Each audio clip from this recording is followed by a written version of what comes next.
The city wouldn't respond directly to the family's concerns, but stressed that the sifting of this new material shows that they are fulfilling their promise to the families to try to identify as many World Trade Center victims as possible using the latest technology. At Fresh Kills, Shoshana Walsh, New York One.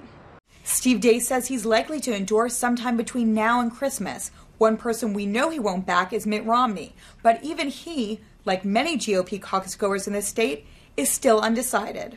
We're here at Mitt Romney and Paul Ryan's first joint town hall together since Ryan joined the ticket over just 1 week ago. We're here at Mitt Romney and Paul Ryan's joint rally in Michigan. Ryan's last stop was in Fayetteville, North Carolina, near Fort Bragg.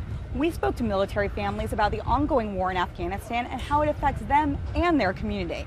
I miss her a lot. Patricia Riley is talking about her sister, Lorraine Lee, killed on September 11th in the World Trade Center. Monday, the city began a project to sift through hundreds of cubic yards of material at Fresh Kills landfill for possible human remains of World Trade Center victims. Although Riley recovered her sister's purse, no remains were ever identified. It would help my mother, to give my mother some peace, that she was able to do the right, to be able to receive Lorraine's remains, be able to bury her. We are not going to walk away from our obligation to do anything that is reasonable and practical and affordable to recover and identify any remains that might be there.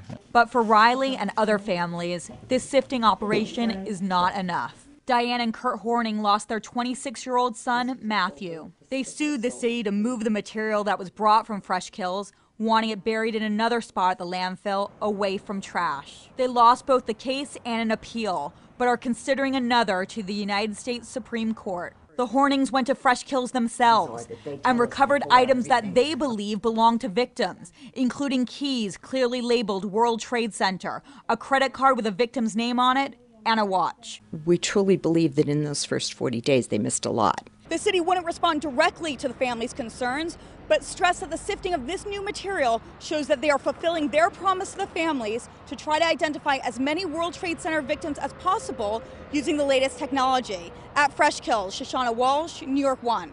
We have ABC here. Oh, good morning. It's 6:30 a.m. in West Burlington, Iowa, and Rick Santorum is at his first event of the day, a radio interview while the sun is just starting to rise. He then hops into the back of a supporter's van. His advanced staffer had to run back to the hotel before jumping out to get to a 7:30 a.m. breakfast town hall. Hi, how are you? Made it right at the right time. Thank you so much for being here. Oh, He then gives his pitch to the morning crowd. Our feeling is that if Iowa provides the spark, there's plenty of tinder on the ground in New Hampshire and South Carolina for this campaign to really catch fire. It's one he will repeat over and over during this marathon day. Besides barnstorming Iowa, he still has low name recognition in the Hawkeye State. How are you? Just fine. Rick Santorum. Are you running? Running for president.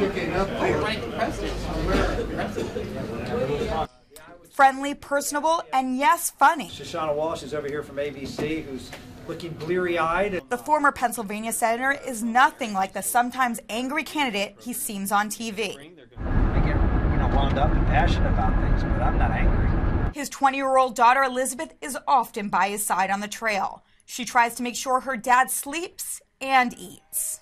We always try and pray for the families of the other candidates, especially. Santorum thinks the next and final boomlet will be his, and that momentum will bring him victory on January 3rd.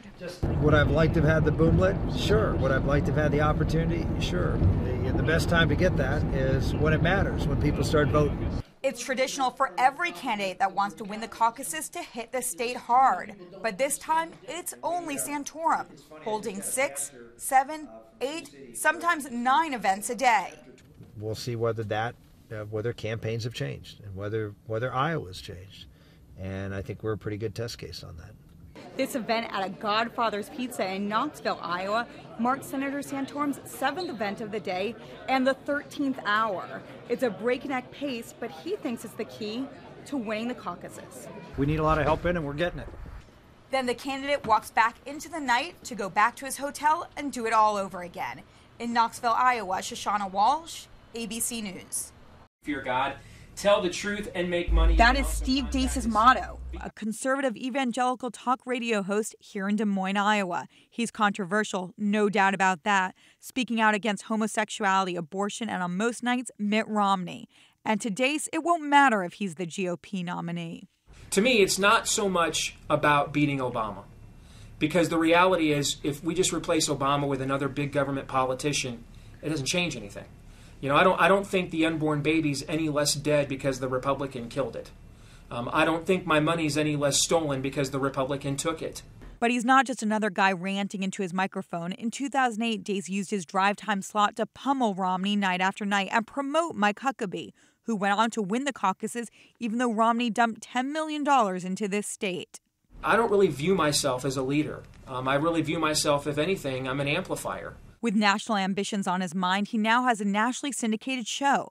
But with the increased profile, he left drive time to go to prime time. And some of you probably have never heard of me before until yesterday. And now potential caucus goers can't listen to Deace drive home from work every night. His influence may have waned, but he's still being wooed. I would say that, I talk on a regular basis with people who would either like me to endorse them or would like me to endorse their candidate. Steve Deace says he's likely to endorse sometime between now and Christmas. One person we know he won't back is Mitt Romney. But even he, like many GOP caucus goers in this state, is still undecided. You would ask me for the straw poll, I would have said Ron Paul. You would have asked me 6 weeks ago, I would have said Rick Santorum.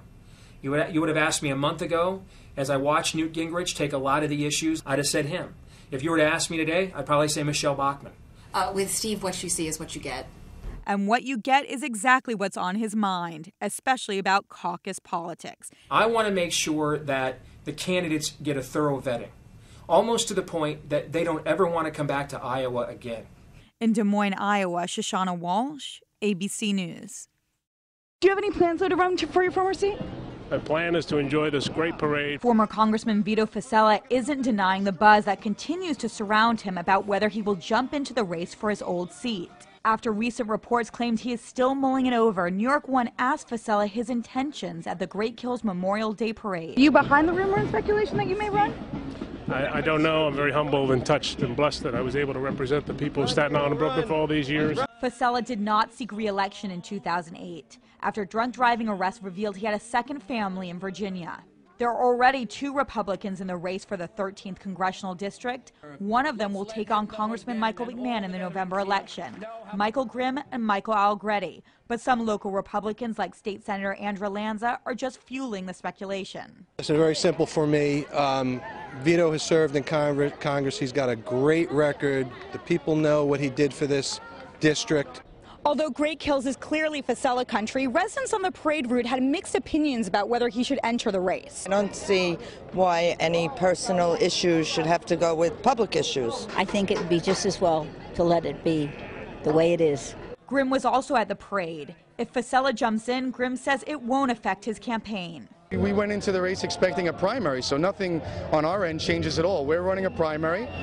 We intend to win. McMahon was also on the parade route, but wouldn't talk politics. Today's not about politicking. Today we honor those men and women who put on the uniform of our armed services and gave their lives for this country. The days are dwindling for Fossella to make a decision. Nominating petitions start circulating in mid-June. In Great Kills, Shoshana Walsh, New York One. Your thoughts, Shoshana? Well, I thought it was interesting because she's held back till this point on making any comments about Egypt.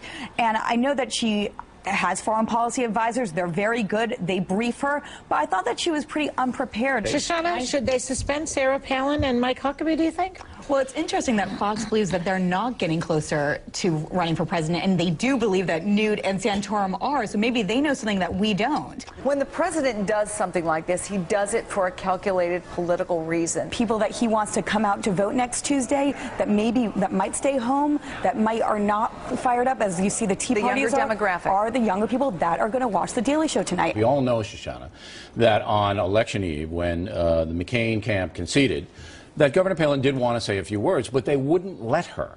Now, you guys got the actual written speech? We exclusively obtained the victory speech and the concession speech. So they had 2 speeches. Yes. Sarah Palin did.